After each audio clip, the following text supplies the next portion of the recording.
Bonjour, 25 avril 2018, vidéo malheureusement improvisée, les choses évoluent à toute vitesse, comme je dis souvent dans mes vidéos, donc là je n'ai pas le temps de bien la préparer. Je vais parler de l'effondrement de la ZAD de Notre-Dame-des-Landes. En gros, je vous présente un petit peu ce qui se passe. Vous avez des gens de la mouvance gauchiste ou des mouvances gauchistes qui occupent un terrain de l'État, illégalement bien sûr.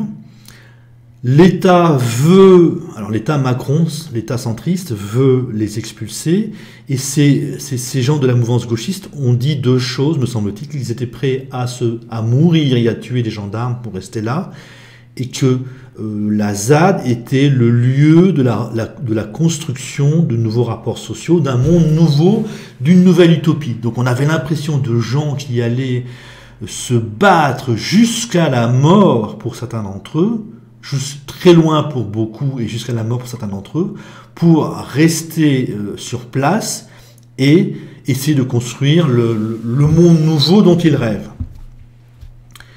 Déjà, la gauche, au niveau des paroles, elle est idiote, contradictoire et dangereuse. Ma vidéo précédente porte sur l'effondrement de la gauche à l'université. Donc on a une gauche qui est en un affaiblissement très grave. Et il me semble que ce qui s'est passé à la ZAD confirme encore une fois l'effondrement de la gauche, montre qu'il n'y a rien, en tout cas rien de ce dont il parle.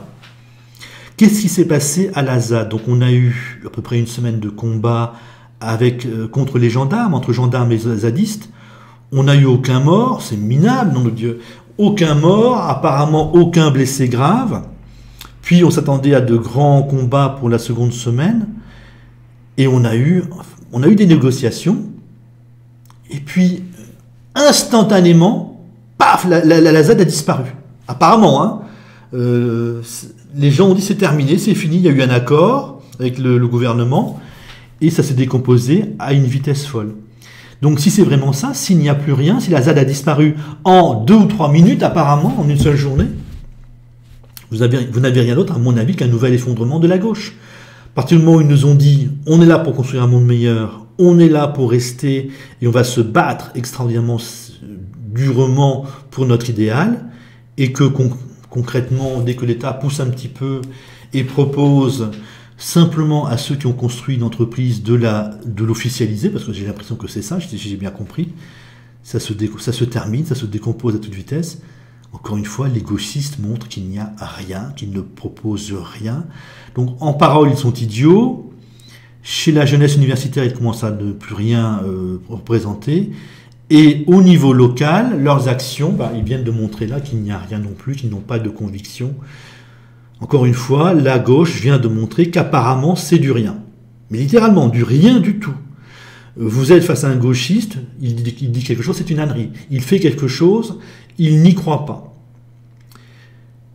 Je ne sais pas si les Français auront cette même impression que moi, que les gauchistes sont des forts en bouche et ne se dégonflent à toute vitesse, et qu'au fond il n'y a rien, je ne sais pas. Pour moi c'est ça la grande leçon de cet effondrement de la ZAD de Notre-Dame-des-Landes, leur grand projet de résistance qui s'effondre à toute vitesse, montre que même dans l'action, ils n'ont aucune volonté, aucune dignité, aucune intelligence, aucune capacité à anticiper, aucune capacité à réfléchir. Enfin, c'est l'effondrement de la gauche. Nous assistons depuis quelque temps à la décomposition, me semble-t-il, de la gauche. Il n'y a plus rien, comme d'habitude, hein, cette gauche-là représente le rien, mais ça se voit. Ça se voit de plus en plus.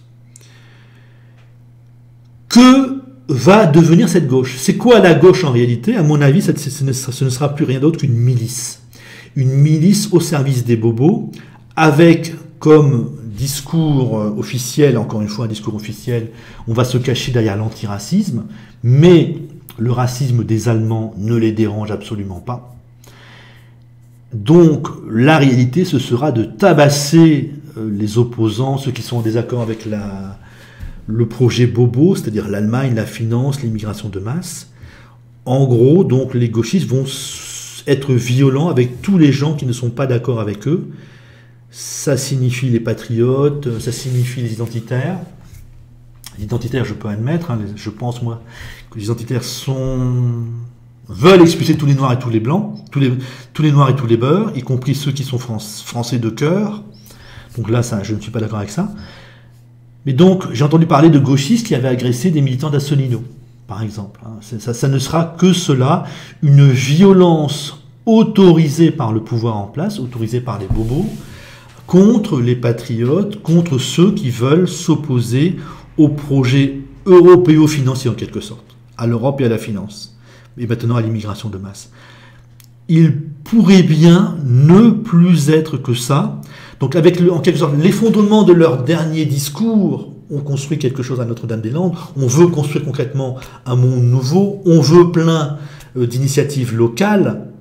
Donc avec l'effondrement de ce discours-là, il ne leur reste plus qu'à être une milice anti-patriote, anti-sociale, anti-ouvrier et employé qui ne se laisse pas faire, anti-opposant à l'immigration. Comment comprendre les gauchistes? À mon avis, la comparaison avec la Révolution française est parfaite. C'est quoi un gauchiste? C'est un descendant de la contre-révolution.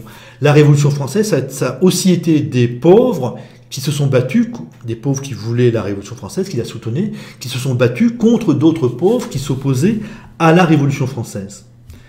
Et je crois que les gauchistes sont aujourd'hui ces pauvres-là, ces gens qui ne sont pas riches du tout, qui se battent du côté non plus du roi et des nobles, mais du côté des bobos, du côté de l'argent des riches, contre les ouvriers, les employés qui ne se laissent pas faire, qui veulent autre chose, et des intellectuels et des petits intellectuels qui essaient de proposer réellement, concrètement autre chose.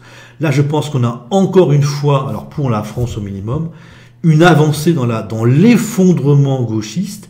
Il n'y a plus rien et ça se voit. Ils ne pourront plus dire on va essayer de faire des choses au niveau local. On leur mettra leur comportement qu'ils ont eu à Notre-Dame-des-Landes sous les yeux, sous le nez. Donc je pense qu'on va vers une dérive de plus en plus nasilonne, pas fascisante, ce ne sont pas les fascistes, ce sont des petits nazis. Ils vont simplement aller tabasser les gens qui les dérangent vraiment sur le plan politique. Je pense que il n'y aura plus que ça, bien sûr en étant protégé par le gouvernement bobo, pro-allemand, pro-finance. Salut.